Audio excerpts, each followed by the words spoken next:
ताज्या घडामोडींसाठी स्वानंद न्यूजला सबस्क्राइब करा आणि बेल आयकॉनवर क्लिक करा। की गेल्या वेळी आपण या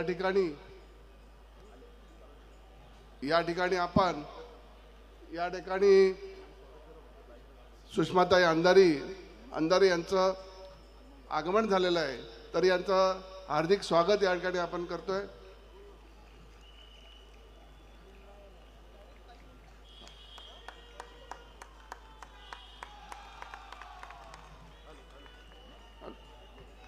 हॅलो हॅलो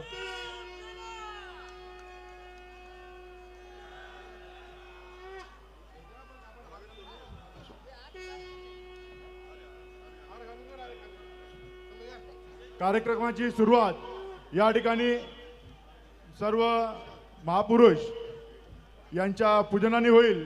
सुषमाताई यांना विनंती आहे की त्यांनी प्रभू शिवछत्रपती यांच्या पुतळ्यास पुष्पार्पण करावे।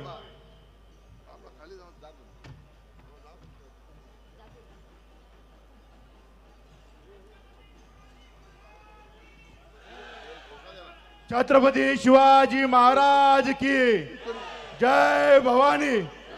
हिंदू हृदय सम्राट घटनेचे शिल्पकार डॉक्टर बाबासाहेब आंबेडकर यांच्या प्रतिमेस सुषमाताईंना विनंती करतो की त्यांनी पुष्पार्पण करावा। डॉक्टर बाबासाहेब आंबेडकरांचा हिंदू हृदय सम्राट सरसेनापती बाळासाहेब ठाकरे यांच्या प्रतिमेस उपनेते अल्ताफभाई शेख यांना विनंती करतो की त्यांनी पुष्पार्पण करावा। सर्व मान्यवरांना विनंती करतो की त्यांनी व्यासपीठावर उपस्थित राहावे। कामगार नेते शिवसेना उपनेते गुरुनाथजी खोत साहेब यांना विनंती करतो की त्यांनी व्यासपीठावर उपस्थित राहावे।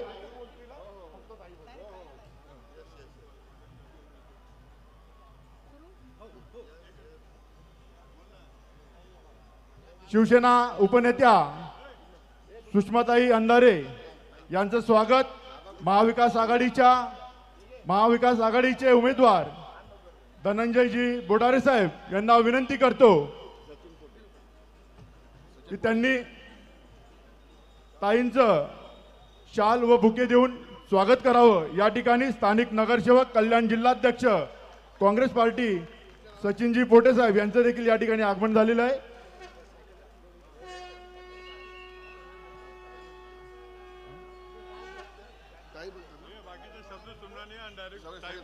या ठिकाणी सर्वच महाविकास आघाडीचे सर्वच मान्यवर यांचं शब्द सुमनांनी स्वागत करतो आणि आजचे प्रमुख वक्त्या सुषमाताई यांना विनंती करतो की त्यांनी आजच्या या जाहीर सभेला संबोधित करावे।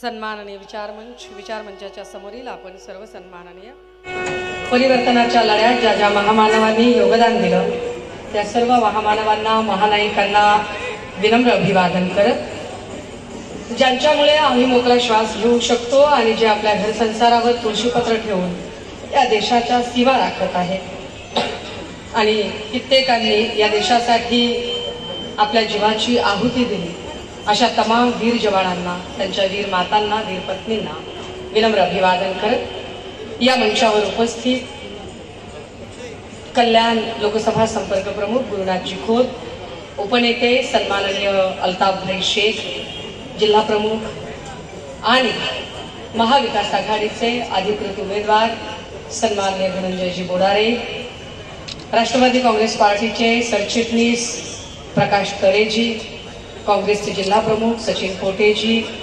राष्ट्रवादी ठाणे जिल्हा ग्रामीणचे काशीनाथ पाटीलजी, कल्याण जिल्हा समन्वयक हर्षवर्धन पलांडेजी, युवा सेनेचे महेंद्रभाऊ म्हात्रे, युवती सेनेच्या तेजस्वी पाटील, रमेश जाधव, चंद्रकांत पाटील, दिनकर पाटील, उत्तम गवळी, अशोक म्हात्रे, राजेंद्र शहा, नारायण पाटील, सुरेश पाटील, माझ्या समवेत उपस्थित झालेले ॲडव्होकेट जयेश वाणी, आणि सर्व सन्माननीय पदाधिकारी, सर्व डिजिटल तथा प्रिंट माध्यमांचे मान्यवर प्रतिनिधी आणि आपण सर्व भावांनो आणि बहिणींनो, निवडणुकांचं बिगुल वाजलेलं आहे आणि आपल्या सगळ्यांना ज्या गोष्टीची आपण वाट बघत होतो की कधी एकदा निवडणूक लागते आणि आपण आपला निर्णय घेतो, ती निवडणुकीची निर्णायक वेळ येऊन ठेपली. 20 नोव्हेंबरला मतदान होणार आहे. तत्पूर्वी सगळीकडे प्रचाराची रणधुमाळी सुरू झाली आणि या रणधुमाळीमध्ये सगळ्यात दमछाक होते ती भाजपची आणि एकनाथ शिंदेजींची. ती दमछाक यासाठी होते की त्यांना निवडणुकीचा सूरच सापडत नाहीये. वेगवेगळ्या टीव्ही चॅनलवरून जाहिरातींचा रतीब प्रचंड चालू आहे आणि जाहिरातींचा रतीब बघून, इतक्या जाहिराती बघून आपल्यालाही वाटतंय की माहितीचं वातावरण दिसायला नाही किंवा, पण मी तुम्हाला खात्रीने आणि जबाबदारीने सांगितलं पाहिजे, तब्बल 10 ते 15 जिल्हे फिरले. अजून पुढच्या 10 दिवसात अजून 15 जिल्हे करायचे आहेत मला आणि 15 जिल्ह्यातून एकूण वातावरण बघितल्यानंतर म्हणजे अगदी आरमोरी, गडचिरोली, गोंदिया, भंडारा, चंद्रपूर, नागपूर, यवतमाळ, हिंगणघाट, पडनेरा, दर्यापूर, तिवसा इथं पासून ते संभाजीनगर, जालना, परतूर, घनसावंगी, हिंगोली, आखाडा बाळापूर, कळमनुरी इथं पासून ते नांदेड, लातूर, बीड,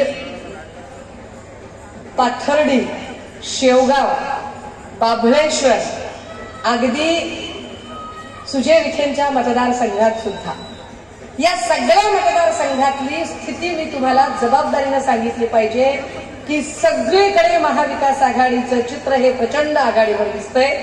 सगळीकडे महाविकास आघाडीचे अत्यंत चांगलं वातावरण आहे. फक्त माध्यमांना जाहिराती ज्याच्या असतात तिथे बातमी जास्त दिसते.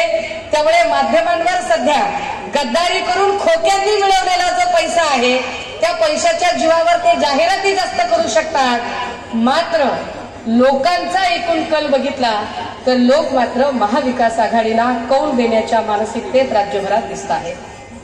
राजे हो, मी कल्याण पूर्वमध्ये पहिल्यांदा येत नाहीये. चळवळीतली कार्यकर्ती म्हणून तर असंख्य वेळा आले, याच ठिकाणावरून आणि याच मंचावरून असंख्य वेळा बोललीये. महाप्रबोधन यात्रेच्या निमित्ताने सुद्धा मी इथे येऊन माझी भूमिका मांडलेली आहे. ज्या उमेदवाराच्या साठी मी आलेली आहे, काँग्रेस, राष्ट्रवादी काँग्रेस, शरदचंद्रजी पवार साहेब, शेतकरी कामगार पक्ष, आम आदमी पार्टी, समाजवादी पार्टी, सर्व प्रोग्रेसिव्ह विचारधारेच्या संघटना आणि शिवसेना उद्धव बाळासाहेब ठाकरे पक्षाचे एकमेव अधिकृत उमेदवार धनंजयजी बोडारे या व्यक्तिमत्वाला आपण सगळे जवळून ओळखता.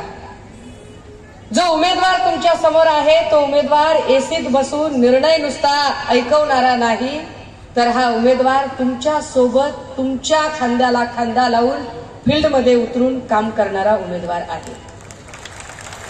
शिवसेनेमध्ये जेव्हा प्रचंड बंडाळी झाली, गद्दारी झाली, अनेक गद्दारांचा सुळसुळाट झाला, काहींनी जिकडं खवा तिकडं थवा असं म्हणत आपापले मोर्चे वळवले, पक्ष बदलले, पळापळ सुरू केली, तेव्हा सुद्धा या सगळ्या कठीण काळामध्ये जी माणसं इथं टिकून राहिली त्याच्यातली 3 नावं अत्यंत महत्वाची होती. एक हर्षवर्धन पलांडे, दुसरे शरद पाटील आणि तिसरे धनंजय बोडारे. या 3ही नावांचा आम्हाला सार्थ अभिमान आहे. या तिघांनीही अत्यंत कठीण काळामध्ये, म्हणजे मला वाटतं हर्षवर्धन पलांडेजींच्या तर अगदी जीवावर उठली होती माणसं, बोटं बिटं छातण्यापर्यंत पोहोचली होती. या तिघांवरही इथल्या सत्तेचा गैरवापर करत कित्येकदा खोटे गुन्हे दाखल केले, तरी सुद्धा ही माणसं डगमगली नाही, हलली नाही, हटली नाही. ही आपल्या पक्षप्रमुखांच्या सोबत ठामपणे उभी राहिली आणि त्यांच्या निष्ठेचं फळ म्हणून, निष्ठावंताला न्याय द्यायचा म्हणून कुठल्याही मोठ्या अब्जोपतीच्या मागे जाण्यापेक्षा माझा शिवसैनिक मी मोठा करून दाखवेल असं म्हणत एका निष्ठावंत शिवसैनिकाला इथे पक्षप्रमुखांनी उमेदवारी दिली. या उमेदवारीला आता वास्तव रूपामध्ये खरं करून दाखवण्याची जबाबदारी तुमची आहे. राजे हो, ही उमेदवारी मी फक्त धनंजय बोडारे यांना निवडून द्यावं एवढ्यासाठी मांडत नाहीये. मला का ही जागा महत्वाची वाटते तर ही जागा मला महाविकास आघाडीचं सरकार आणण्यासाठी म्हणून ही जागा जास्त महत्वाची वाटते आणि आपण ते करू शकता. आणि महाविकास आघाडीचं सरकार का आणायचं बाबा? आधीचं सरकार आहे ते सरकार आम्हाला का घालवायचंय? मुळात आत्ता जे सरकार आहे ते सरकारच घटनाबाह्य आहे. गद्दारांनी गद्दारी करून सन्मान्य पक्षप्रमुखांच्या आजाराचा गैरफायदा घेऊन त्यांच्या आजारपणाच्या काळात जो कागद विश्वासाने त्यांना दिला होता त्या कागदाचा गैरवापर करून त्यांनी एक सरकार स्थापन करायचा प्रयत्न केला. ज्या राष्ट्रवादी सोबत आमचा संबंध नाही, राष्ट्रवादी सोबत गेलात म्हणून आम्ही दुखावलो असं म्हणत होते, त्याच राष्ट्रवादीतल्या अजित पवारांच्या सोबत यांनी लव्ह मॅरेज करायचं ठरवलं. ज्या ज्या लोकांना यांनी नावं ठेवली होती त्या त्या लोकांच्या नाकदुऱ्या काढत ते उभे राहिले.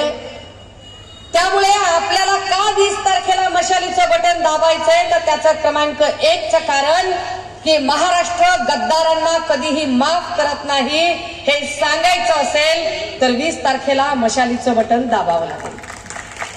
का 20 तारखेला मशालीचं बटन दाबायचं त्याचं दुसरं महत्वाचं कारण, जर महाराष्ट्रातल्या लेकीबाईंना आणि आया बहिणींना सुरक्षित वातावरणात ठेवायचं असेल तर माया हो, तुम्ही मी शाळेत जाताना कॉलेजात जाताना मी तर 4-4 किलोमीटर पायी शाळेत गेली. आपण सगळे जणांनी आपल्या शाळा कॉलेजमध्ये आपण पायी गेलो. आपल्याला स्कूल बस नव्हती, आपल्याला रिक्षा नव्हती. आता परिस्थिती अशी आहे की आपल्याला आपल्या लेकरासाठी स्कूल बस ठेवावी लागते, रिक्षा ठेवावी लागते. नुसती स्कूल बस ठेवून चालत नाही. आपण सोसायटीतनं लेकराचं बोट धरून खाली उतरतो, लेकराला स्वतःच्या हाताने त्या बसमध्ये बसवतो. बस दिसेनाशी होईपर्यंत आपण त्या जागेच्या हालत नाही. एवढं करून जीव राहत नाही. लेकरू सुरक्षित घरी येईल का नाही, आपला जीव जीवात नसतो. ही असुरक्षितता कुणामुळे आली? ही नाही, अहो ते लाईट घालवतील, ते काही करतील. हा रेडीचा डाव ते कित्येक वेळा खेळतील. ते लाईट घालवतील, ते मनेत नाटकं करतील, ते कधी पोलिसांना सांगतील बंद करायला सांगा, बंद करायला सांगा.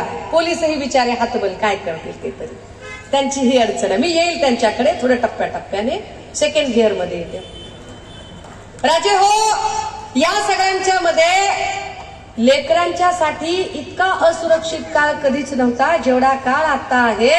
की काय पद्धतीने गलिच्छ वातावरण चालू आहे की शिंदे गटाचा एक बदमाश वामन म्हात्रे, ज्याच्यावर एक एफआयआर होण्यासाठी 7 तास मी उन्हात बसते आणि त्याची जमानत 2.5 तासामध्ये होते. काय काय राज्य आहे, काय सरकार आहे. बदलापूर नंतर तशाच प्रकारच्या 17 घटना आतापर्यंत राज्यात घडल्या. पुण्यातल्या हिंजवडीमध्ये 8व्या मजल्यावरून 70 वर्षाच्या आजीला 6व्या मजल्यावर फरफटत आणलं जातं. 6व्या मजल्यावर 28 वर्षाचा माणूस त्या आजीवर बलात्कार करतो. खाली सीसीटीव्ही मध्ये सेक्युरिटी गार्ड बघताना त्याच्या लक्षात येते की 6व्या मजल्यावर बलात्कार चालू आहे. तिथं जाईपर्यंत 70 वर्षाची आजी बेशुद्ध पडलेली. 70 वर्षाची आजी सुरक्षित नाही. बदलापूरमध्ये 3.5 वर्षाचं बाळ, त्याची ती घटना संपत नाही तोपर्यंतच परभणी जिल्ह्यातल्या पाथरी तालुक्यातल्या सोनपेठ गावामध्ये 3.5 वर्षाचं चिमुरडं बाळ. बलात्कार शब्द सुद्धा या लेकरांबद्दल वापरावासा वाटत नाही. इतकी लहान बाळ आहे ती. एवढ्या लहान बाळाला मी काय बोलू आणि कसं बोलू मला समजत नाही. मी त्या लेकराला बोलायचा प्रयत्न केल्यावर ते लेकरू सांगतं, माऊ शाळेच्या मागे कर्दळी आहे ना माऊ त्या सरांनी कर्दळीची पानं तोडून आणली आणि इथं पानं अंथरली माऊ. त्या बदलापूर मधलं लेकरू सांगतं, माऊ शूच्या जागी मुंग्या चावल्यासारख्या होता. काय अवस्था आहे. आणि इथल्या लेकीबाईंना सुरक्षा देऊ शकत नाही तिथले गृहमंत्री, कारण गृहमंत्री स्वतःच्या पत्नीलाही सुरक्षा देऊ शकत नाही. हे आपण सगळ्यांनी बघितलं की दस्तूर खुद्द गृहमंत्र्यांची पत्नी आमची प्रिय भाऊजाई अमृता वहिनीवरच अनिक्षा जयसिंगानी नावाची बाई स्पाईंग करत होती. हे स्वतः सन्माननीय गृहमंत्री देवेंद्रजींनी सभागृहाच्या पटलावर मान्य केलं. आपण मनाचं सांगत नाहीयो, हे स्वतः त्यांनी मान्य केलं की माझ्या बायकोवरती स्पाईंग करत होती. आणि जर गृहमंत्री आपल्या बायकोला सुरक्षा देऊ शकत नाही तर आम्हा लेकी बाळींना कोण सुरक्षा देणार आणि आम्ही कुणाच्या भरोश्यावर बसायचं? माया हो, इथल्या लेकी बाळींना यांच्या 1500 टिकल्यांची नाही तर आमची आबरू आमचा सन्मान शाबूत ठेवणाऱ्या एका सक्षम सरकाराची गरज आहे. म्हणून गरज आहे का आम्हाला गरज आहे इथे आता 20 तारखेला एक नवा निर्णय घेण्याची. इथल्या तरुणांना कामच नाही. काय परिस्थिती आहे? उद्योग तर सगळे गुजरातला जात आहेतच, पण गेल्या 2.5 वर्षामध्ये ज्या 70 परीक्षा झाल्या त्या 70 मधल्या 65 परीक्षांचे पेपर फुटले. 70 मधल्या 65 परीक्षांचे पेपर फुटले. एका परीक्षेला प्रत्येक परीक्षेच्या वेळेला चलन भरताना 1000 रुपये पोरांनी भरायचे आणि हे सगळे पैसे पाण्यात गेले. एका परीक्षेला 5000 जागा असतील तर 13 लाख पोरांनी अर्ज भरले. 1000 गुणिले 13 लाख किती पैसे पाण्यात गेले विचार करा. या भ्रष्टाचारावर कुणी भ्र शब्द काढत नाही का? 65 प्रकारचे पेपर फुटले. या 65 प्रकारच्या परीक्षा वेंडर पद्धतीने घेतल्या होत्या. परीक्षा ठेकेदारांकडे दिलेल्या होत्या. ठेकेदारी कुणाला दिली? परीक्षा घेण्याचं कॉन्ट्रॅक्ट कुणाला दिलं? तर बीव्हीजी क्रिस्टल कंपनीला. रेकॉर्ड काढून बघा, मी पुराव्याशिवाय बोलत नाही. ठेकेदारी पद्धतीने नोकर भरतीची परीक्षा घेण्याचं कॉन्ट्रॅक्ट दिलं बीव्हीजी क्रिस्टलला. बीव्हीजी क्रिस्टल कंपनी कुणाची? प्रसाद लाडची. प्रसाद लाड कुणाचे? देवेंद्र फडणवीसांचे. देवेंद्र फडणवीस कुणाचे? भाजपचे. भाजपा कुणाची? अदानी अंबानीची. गोरगरिबांचं कोण आहे?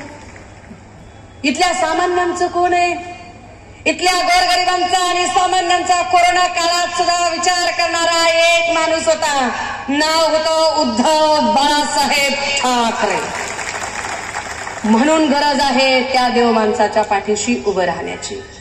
काय गरज आहे इथे की आम्हाला 20 तारखेला हा निर्णय घ्यायचा आहे. तो निर्णय घ्यायचा या राज्यातली लॉ अँड ऑर्डरची विस्कटलेली घडी पुन्हा बसवण्यासाठी.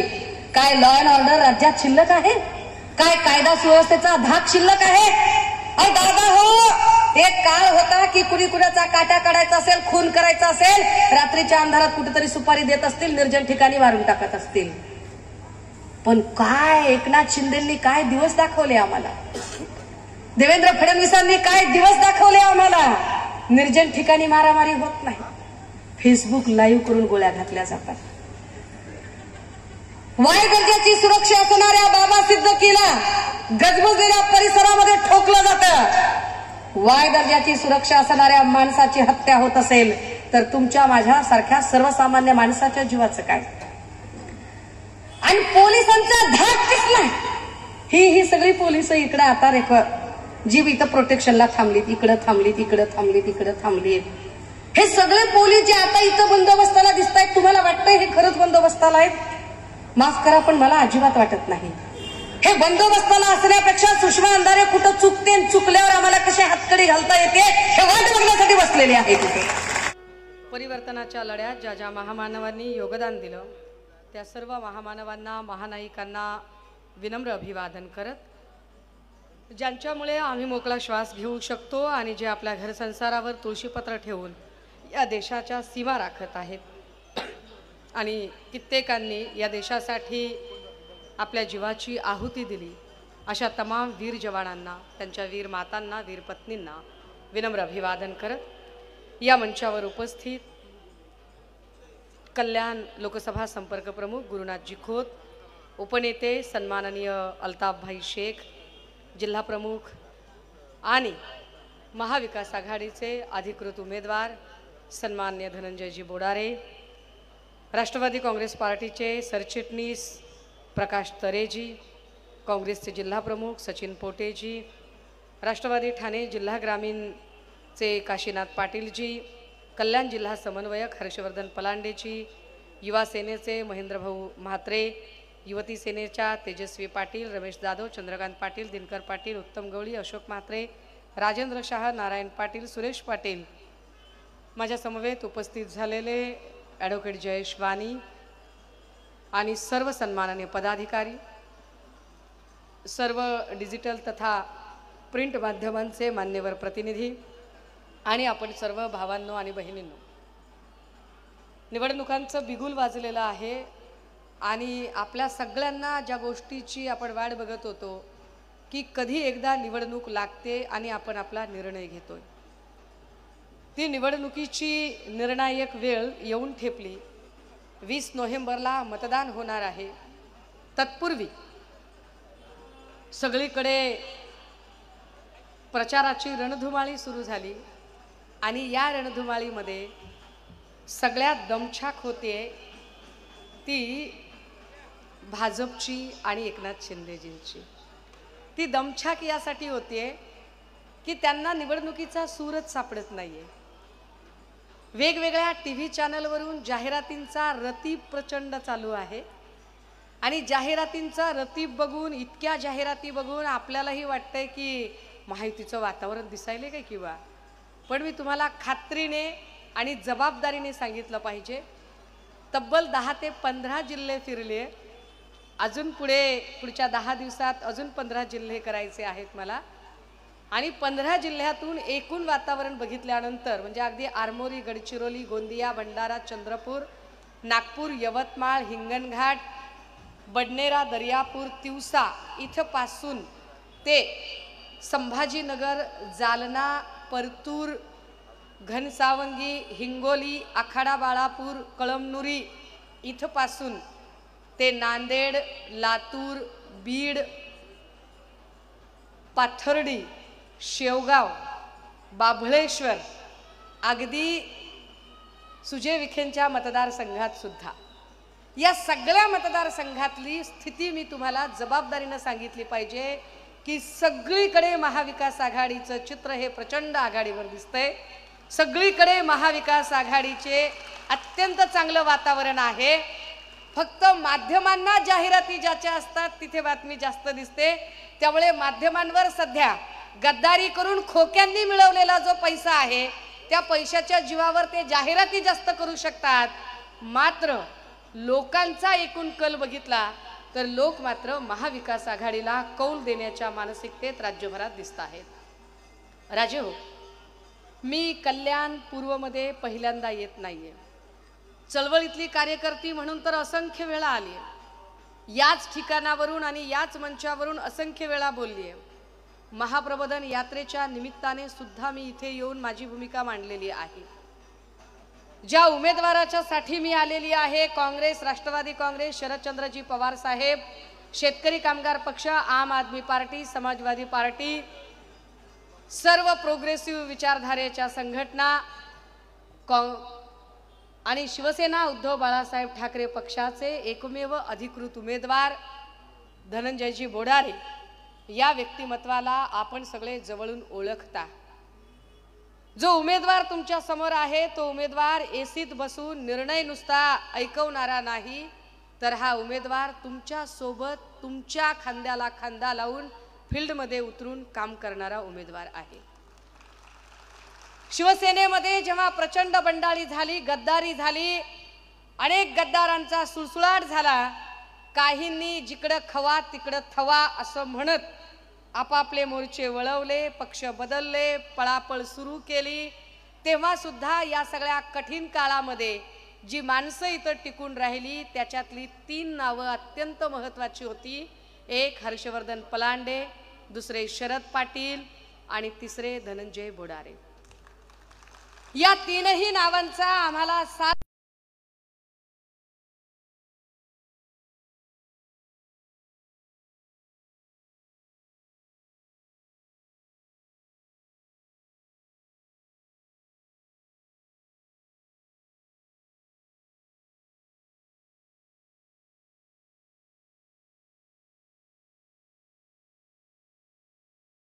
ठामपणे उभी राहिली आणि त्यांच्या निष्ठेचं फळ म्हणून, निष्ठावंताला न्याय द्यायचा म्हणून कुठल्याही मोठ्या अब्जोपतीच्या मागे जाण्यापेक्षा माझा शिवसैनिक मी मोठा करून दाखवेल असं म्हणत एका निष्ठावंत शिवसैनिकाला इथे पक्षप्रमुखांनी उमेदवारी दिली। या उमेदवारीला आता वास्तव रूपामध्ये खरं करून दाखवण्याची जबाबदारी तुमची आहे।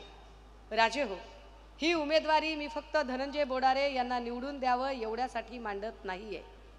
मला का ही जागा महत्त्वाची वाटते तर ही जागा मला महाविकास आघाडीचं सरकार आणण्यासाठी म्हणून ही जागा जास्त महत्त्वाची वाटते आणि आपण ते करू शकता। आणि महाविकास आघाडीचं सरकार का आणायचं बाबा? आधीचं सरकार आहे ते सरकार आम्हाला का घालवायचंय? मुळात आत्ता जे सरकार आहे ते सरकारच घटनाबाह्य आहे. गद्दारांनी गद्दारी करून सन्मान्य पक्षप्रमुखांच्या आजाराचा गैरफायदा घेऊन त्यांच्या आजारपणाच्या काळात जो कागद विश्वासाने त्यांना दिला होता त्या कागदाचा गैरवापर करून त्यांनी एक सरकार स्थापन करायचा प्रयत्न केला. ज्या राष्ट्रवादी सोबत आमचा संबंध नाही, राष्ट्रवादी सोबत गेलात म्हणून आम्ही दुखावलो असं म्हणत होते, त्याच राष्ट्रवादीतल्या अजित पवारांच्या सोबत यांनी लव्ह मॅरेज करायचं ठरवलं. ज्या ज्या लोकांना यांनी नावं ठेवली होती त्या त्या लोकांच्या नाकदुऱ्या काढत ते उभे राहिले. त्यामुळे आपल्याला का 20 तारखेला मशालीचं बटन दाबायचंय तर त्याचं क्रमांक 1चं कारण की महाराष्ट्र गद्दारांना कधीही माफ करत नाही हे सांगायचं असेल तर 20 तारखेला मशालीचं बटन दाबावं लागेल. का 20 तारखेला मशालीचं बटन दाबायचं? त्याचं दुसरं महत्वाचं कारण, जर महाराष्ट्रातल्या लेकी बाळींना आणि आया बहिणींना सुरक्षित वातावरणात ठेवायचं असेल तर, माया हो, तुम्ही मी शाळेत जाताना कॉलेजात जाताना मी तर 4-4 किलोमीटर पायी शाळेत गेलीये. आपण सगळे जणांनी आपल्या शाळा कॉलेजमध्ये आपण पायी गेलो. आपल्याला स्कूल बस नव्हती, आपल्याला रिक्षा नव्हती. आता परिस्थिती अशी आहे की आपल्याला आपल्या लेकरासाठी स्कूल बस ठेवावी लागते, रिक्षा ठेवावी लागते. नुसती स्कूल बस ठेवून चालत नाही. आपण सोसायटीतनं लेकराचं बोट धरून खाली उतरतो, लेकराला स्वतःच्या हाताने त्या बसमध्ये बसवतो. बस दिसेनाशी होईपर्यंत आपण त्या जागेच्या हालत नाही. एवढं करून जीव राहत नाही. लेकरू सुरक्षित घरी येईल का नाही, आपला जीव जीवात नसतो. ही असुरक्षितता कुणामुळे आली? ही नाही, अहो ते लाईट घालवतील, ते काही करतील. हा रडीचा डाव ते कित्येक वेळा खेळतील. ते लाईट घालवतील, ते मध्येच नाटकं करतील, ते कधी पोलिसांना सांगतील बंद करायला सांगा, बंद करायला सांगा. पोलिसही बिचारे हातबल काय करतील ते तरी त्यांची ही कारण हे सगळे पोलीस जर सजग असते तर काय सुलभा गणपत गायकवाड यांच्या यजमानाने गणपत गायकवाडने पोलीस स्टेशन मध्ये दुसऱ्यावर महेश गायकवाड ना गोळी झाडायची डेअरिंग केली असते का? आईला पोलीस स्टेशन मध्ये गोळीबार होणं हे फक्त आणि फक्त it's happen only in Kalyan, it's happen only in Shinde and Fadnavis government. काय परिस्थिती आहे? पोलीस स्टेशन मध्ये गोळ्या घालाव्यात? पोलीस स्टेशन मध्ये काय पोलिसांचा धाक आहे? अरे एक काळ होता की पोलीस स्टेशन समोरून माणसं ट्रिप्सी जायला घाबरायची, माणसं बेल्ट न लावता गाडी चालवायला घाबरायची. ती माणसं इतकी बेदरकार वागायला लागली की पोलीस स्टेशन मध्ये पोलिसांच्या समोरच गोळीबार करायला लागली. ते कशामुळे? कारण मुळात पोलिसांचा धाक या लोकांना राहिला नाही. मुळात एकनाथ शिंदे आणि देवेंद्र फडणवीस या 2 लोकांनी एकच काम केलं की सरकार गद्दारी करून सरकार स्थापन केल्यानंतर प्रत्येक मतदारसंघातल्या सत्ताधारी आमदाराने आपापल्या मर्जीतला पीआय आणायचा आणि पोलीस स्टेशनला नेमणूक द्यायची. आपल्या मर्जीतल्या पोलीस स्टेशनची बदली, त्या पीआयची बदली करून त्याला पोलीस स्टेशनवर आणायचा. पीआयने इमाने इतबारे एकच काम करायचं, सत्ताधाऱ्याचा माणूस असेल आणि कितीही वाह्यात वागला, कितीही बेकायदेशीर वागला तर त्याची अजिबात तक्रार दाखल करायची नाही, त्याच्यावर कुठलाही गुन्हा दाखल करायचा नाही. पण विरोधकाचा कुणी असेल तर मात्र लगेच 353, 354, 384, 149च्या नोटिसात प्रेमपत्र दिल्यासारख्या. का? कसा पोलिसांचा धाक राहील बरं? काय पोलिसांचा धाक राहील? काय म्हणून देवेंद्र फडणवीसांनी, जे देवेंद्र फडणवीस गृहमंत्री आहेत, जे देवेंद्र फडणवीस कायदा आणि सुव्यवस्था चालवणाऱ्या खात्याचे मंत्री आहेत, काय म्हणून या माणसाने अशा माणसाला उमेदवारी दिली असेल की ज्या माणसाने कायद्याचं मंदिर असणाऱ्या पोलीस स्टेशन मध्येच, कायद्याचं मंदिर असणाऱ्या पोलीस स्टेशन मध्ये गोळीबार करावा आणि त्यांच्या पत्नीला तुम्ही उमेदवारी द्यावी? काय कमाल आहे. आणि त्या देवेंद्रजींनी कायद्याबद्दल आम्हाला सांगावं, त्या देवेंद्रजींनी आम्हाला नक्षलवादाबद्दल बोलावं. ते देवेंद्र फडणवीस सांगताहेत की राहुल गांधीजींच्या हातात जे लाल पुस्तक आहे त्यावरून ते निकष काढतात. माझ्याकडे आता गाडीमध्ये ते पुस्तक आहे, असेल तर आण रे दादा पटकन. माझ्या गाडीमध्ये आहे. देवेंद्र फडणवीस सांगताहेत की अर्बन नक्सली आहेत.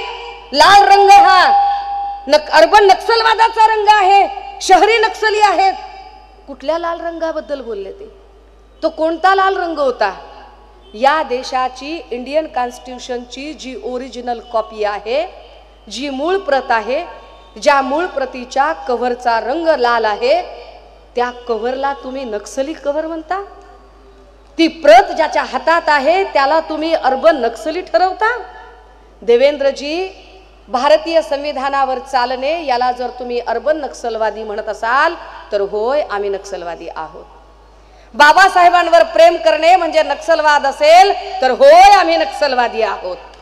बाबासाहेबांना आपल्या काळीज कप्प्यात ठेवणे आणि बाबासाहेबांचं संविधान राखण्यासाठी जीवाची बाजी लावणे याला जर तुम्ही अर्बन नक्सली म्हणत असाल तर हो, या महाराष्ट्रातला प्रत्येक फुले शाहू आंबेडकरवादी आणि परिवर्तनवादी विचारांवर प्रेम करणारा प्रत्येक जण अर्बन नक्सली आहे. काय म्हणायचंय तुम्हाला? मुळात देवेंद्रजींना हे सगळं का बोलावं लागतंय? दादा हो, तुम्ही विचार करा. लोकसभेच्या वेळेला यांनी 22 जानेवारीला राम मंदिराचा एक नरेटिव्ह सेट करायचा प्रयत्न केला, पण यांच्या लक्षात आलं की राम मंदिरचं नरेटिव्ह चालतच नाहीये. निवडणूक तर आपल्या हातात न चालली आहे, सूरच सापडत नाही. मग त्यांनी आता एक नवीन गोष्ट करायला घेतली. मग आता ते म्हणाले की आपण काहीतरी लाडकी बहीण वगैरे असं काही करू का, त्याच्यावर आपल्याला काही काम करता येईल का. पण आता त्यांच्या लक्षात आलं, मी जबाबदारीनं सांगते, 14 जिल्ह्यात फिरल्यानंतर कुठेही लाडक्या बहिणीचा इम्पॅक्ट दिसत नाही. बायका सरळ सांगतात, 1500 टिकल्यात काय आम्हाला विकत घेतोस वय तू, आणि तू कोणत्या दोनच्या बाचे पैसे दिलेस? जे काही पैसे दिले ते पैसे काही एकनाथ शिंदेनी तापोळ्याची जमीन विकून दिलेले पैसे नाहीत. जे काही पैसे दिले ते देवेंद्र फडणवीसांनी रेशीम बागेतला बंगला विकून दिलेले नाही, किंवा जे काही पैसे दिले ते पैसे अजित पवारांनी बारामतीची प्रॉपर्टी विकून दिले नाही. टॅक्सचे पैसे आपलेच पैसे आपल्याला. पण ज्या अर्थी तुम्हाला 1500 द्यावे लागले आणि तुम्ही 1500चा एवढा गवगवा करायला निघालात, तर 1500चा गवगवा तुम्ही करायला लागलात आणि त्याची जाहिरात दाखवताना कुणाला तरी साडी घ्यायला 1500 उपयोगाला पडले, काहीतरी फीसला उपयोगाला पडले. जर 1500 रुपयावर अवलंबून राहावं लागतंय याचा स्पष्ट अर्थ असा आहे की राज्यात विकास अजिबात झालेला नाही. राज्यातल्या लोकांच्या ब्रेड बटरची चिंता आहे. राज्यातल्या माणसाला तुम्ही, जो माणूस किमान महिना 30-40 हजार रुपये कमवायला पाहिजे, त्याची ऐपत साधी 1500 कमवायची सुद्धा तुम्ही ठेवली नाही. हे एका अर्थाने तुम्ही जाहिरातीतनं मान्य करताय. दादा हो, अरे तुम्ही तुमच्या बहिणींची लग्न लावून दिली, लेकींची शिक्षण केली. कधी तुम्ही तुमच्या बहिणींच्या लग्नाचा एवढा मोठा खर्च केला, तिला काय थाटमाट करून लग्न लावलं?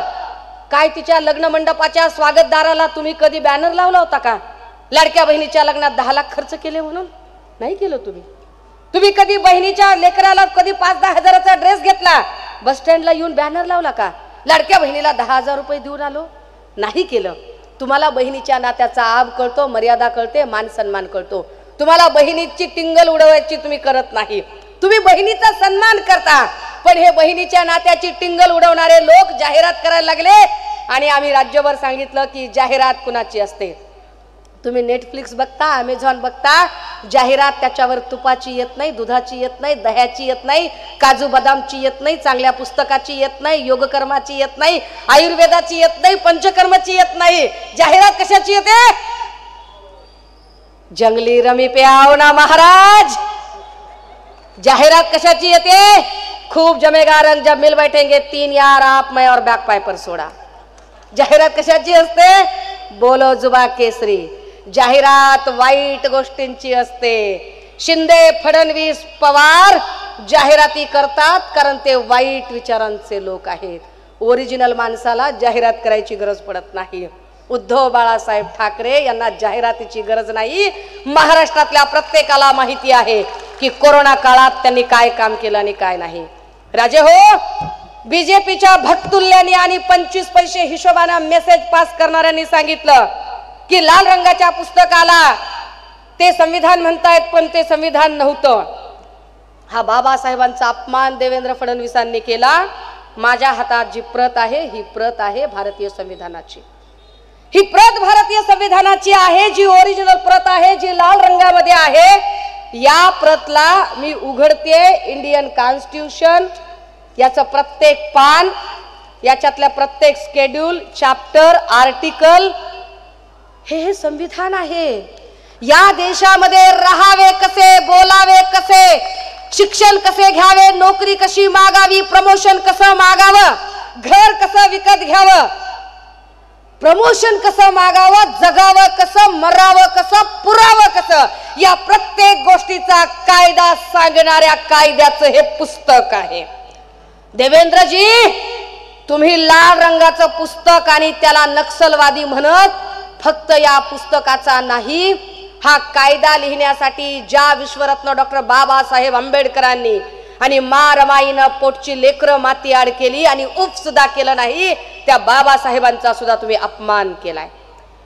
तो बाबासाहेबांचा अपमान करणाऱ्या देवेंद्र फडणवीसांना आणि त्यांच्या सगळ्या पिलावळीला जर सांगायचं असेल ठणकावून की आम्ही तुमच्या झांस्यामध्ये येणार नाही, मग त्यांच्या लक्षात आलं की लाडकी बहीणचं पण नरेटिव्ह चालणार नाही. मग 2 दिवसापासून एक वेगळं नरेटिव्ह सुरू केले त्यांनी. काय? एक तडीपार गुंड येऊन इथं सांगतो बटेंगे तो कटेंगे. ते वाक्य आधी कोण उच्चारलं? तर त्याच्या तिकडच्या योगी आदित्यनं. कौन योगी आदित्य? जिसके खुद के 4 भाई है और जो 4 भाई के साथ कभी मिलाच नहीं, कभी राच नहीं. 40 वर्षात जो आपल्या भावाच्या सोबत राहिला नाही, जो आपल्या भावाचा झाला नाही, तो आम्हाला शानपण सांगतो कटेंगे तो बटेंगे. अरे हम कभी बटेंगे भी नहीं और हम हटेंगे भी नहीं. हम डटेंगे, हम लड़ेंगे, हम जीतेंगे और शान से जीतेंगे. ते आम्हाला सांगतात कटेंगे तो बटेंगे. अरे जाती जाती भिंती उभ्या केल्या त्या भाजपच्या नुपूर शर्माने, नितेश राणेने, निलेश राणेने, रवी राणा आणि त्या नवनीत राणांनी जातीपातीच्या भिंती उभ्या केल्या. त्या भाजपच्या पिलावळींनी जातीपातीच्या भिंती कधीही उद्धव साहेबांनी नाही उभ्या केल्या. उलट उद्धव साहेब म्हणाले की शेंडी जानव्याचं हिंदुत्व माझं हिंदुत्व नाहीये. माझं हिंदुत्व म्हणजे हाताला काम आणि तोंडात राम हे आमचं हिंदुत्व असेल. गोरगरिबांची जातीपातीच्या नावावर कुणाचीही घर पेटवणारं आमचं हिंदुत्व नसेल, तर गोरगरिबांच्या चुली पेटवणारं आमचं हिंदुत्व असेल. नम करून डोळ्याला पाणी लावणारं हिंदुत्व नाही, तर डोळ्यातलं पाणी पुसणारं हिंदुत्व आमचं हिंदुत्व असेल. इतकी सर्वसमावेशक सगळ्यांना सोबत घेऊन जायची व्याख्या ती उद्धव साहेबांनी सांगितली. परंतु भाजपला निवडणुकीचा सूर अजूनही सापडत नाही. ते अजूनही त्यांच्या नरेटिव्ह मध्ये अडकलेले आहेत. ते विकासावर बोलत नाहीत, ते रोजगाराच्या संधीवर बोलत नाहीत, ते कायदा सुव्यवस्थेवर बोलत नाहीत. दादा हो, काय म्हणून आपण त्यांच्या उमेदवाराचा विचार करावा? कारण भाजपने जो उमेदवार दिला त्या उमेदवाराकडून आम्ही काय शिकायचं? गुंडागर्दी करायची? काय शिकायचं आम्ही? गोळीबार करायचा? काय शिकायचं आम्ही? खंडण्या वसूल करायच्या? काय शिकायचं आम्ही? की तुम्ही तुमच्या कमिशन आणि एजंटसाठी एकमेकांना गोळ्या घालता. तुम्ही लोकांच्या विकासावर काय बोलणार? तुम्ही लोकांच्या प्रश्नांवर काय बोलणार? लोकांचे प्रश्न मांडायचे असतील, लोकांबद्दल बोलायचं असेल, तर तिथं एकच माणूस चालू शकेल, नाव असेल धनंजय बोडारे. आणि म्हणून येणाऱ्या 20 तारखेला आपण सगळ्यांनी एकत्रितपणे हा निर्णय घेणं गरजेचं आहे. दादा हो, माझ्यासारखी चळवळीतली पोरगी, खूप लोक म्हणाले की ताई तुम्ही निवडणुकीला का उभ्या राहिला नाहीत? काही लोक म्हणाले की सुषमा अंधारेंचं तिकीट वगैरे कापलं का? मी आपल्याला जबाबदारीनं सांगितलं पाहिजे की महाराष्ट्रात कुठल्याही मतदारसंघात मी उमेदवारी मागितली असती तर मला उमेदवारी मिळाली असती. मी स्वतःहून पक्षप्रमुखांना सांगितलं की मला कुठलीही उमेदवारी नको आहे. मी कुठल्याही पदासाठी इथं आले नाही. मी फक्त आणि फक्त बाबासाहेबांचं संविधान वाचवण्यासाठी आणि संविधानवादी विचारधारा जगवण्यासाठी आलेली आहे. त्यामुळे ही माझी जबाबदारी असेल की मी राज्यभर फिरलं पाहिजे आणि राज्यातला एक उमेदवार निवडून आणून दिला पाहिजे.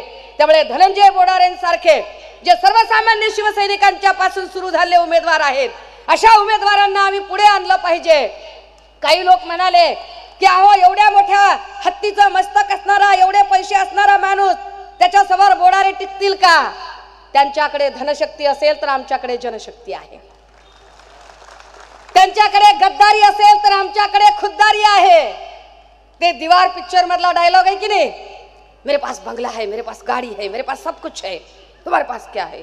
तसे भाजप वाले आम्हाला विचारतात, देखो गोली मारने के बावजूद मुझे टिकट मिला, मेरे पास देवेंद्र फडणवीस है, मेरे पास ईडी है, मेरे पास सीबीआई है, मेरे पास अक्खा पुलिस का स्टाफ है जो मैंने गोली दागने के बावजूद भी मेरे लिए काम कर रहा है, मेरा प्रोटेक्शन कर रहा है, घूम रहा है मेरे पीछे, तुम्हारे पास क्या है? आम्ही ठामपणे सांगतोय, हमारे साथ ईमान है, हमारे साथ जनता है.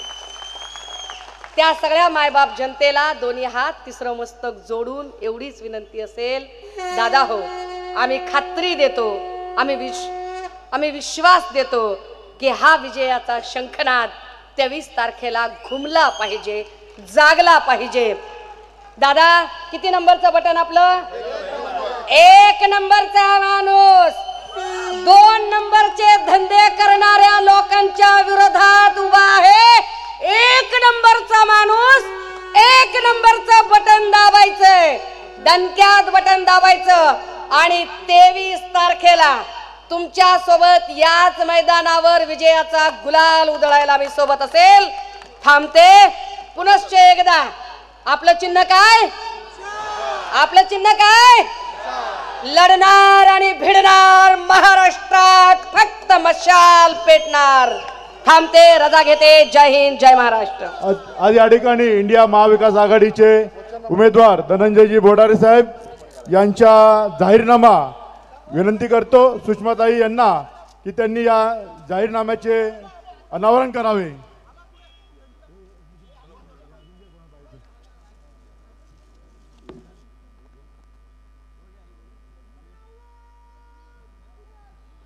शिवसेनेचा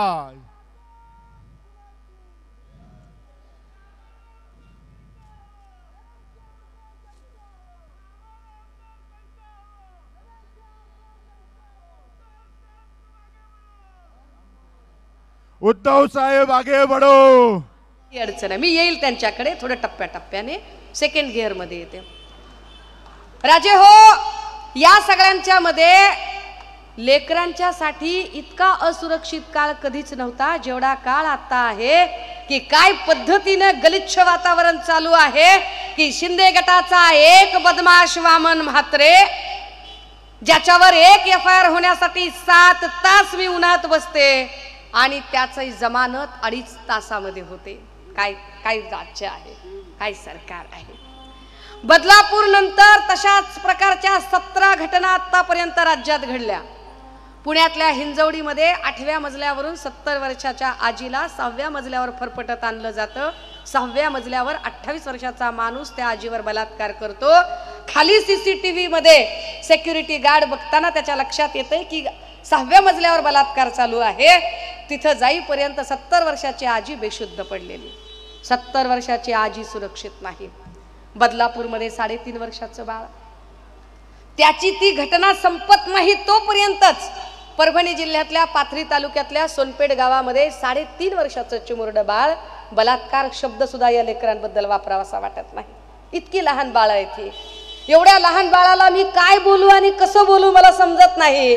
मी त्या लेकराला बोलायचा प्रयत्न केल्यावर ते लेकरू सांगतं, माऊ शाळेच्या मागे कर्दळी आहे ना माऊ त्या सरांनी कर्दळीची पानं तोडून आणली आणि इथं पानं अंथरली माऊ. त्या बदलापूर मधलं लेकरू सांगतं, माऊ शूच्या जागी मुंग्या चावल्यासारख्या होतात. काय अवस्था आहे. आणि इथल्या लेकी बाळींना सुरक्षा देऊ शकत नाही तिथले गृहमंत्री, कारण गृहमंत्री स्वतःच्या पत्नीलाही सुरक्षा देऊ शकत नाही. हे आपण सगळ्यांनी बघितलं की दस्तूरखुद्द गृहमंत्र्यांची पत्नी आमची प्रिय भाऊजाई अमृता वहिनीवरच अनिक्षा जयसिंगानी नावाची बाई स्पाईंग करत होती.